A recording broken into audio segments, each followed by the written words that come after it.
जादू बखादे मोय तो तंग खनिनी Terai khang siawo nang bayang thlai mani orang terbeko moy tu tong khani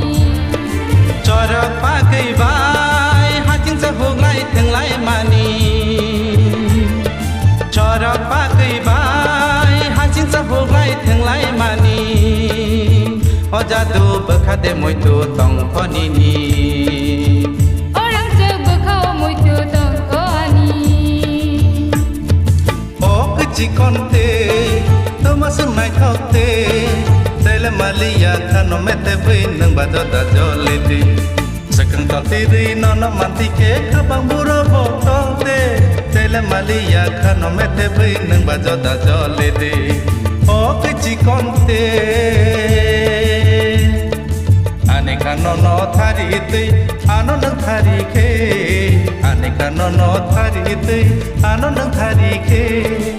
Sati keren tiari hentei ceng boyang gana jadu ceng boyang gana jadu ceng boyang gana jadu ceng boyang gana panthor me canggai pungkha yang gela khorang Pugo me canggai pungkha jeju mai khorang panthor me canggai pungkha yang gela khorang Hoani tang nai ro habang ni buku ro Hoani tang nai ro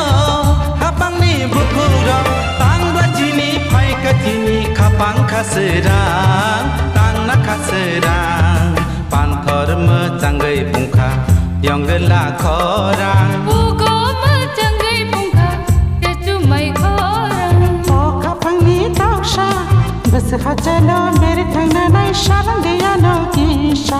O kapang ni taksha bas khachalo mere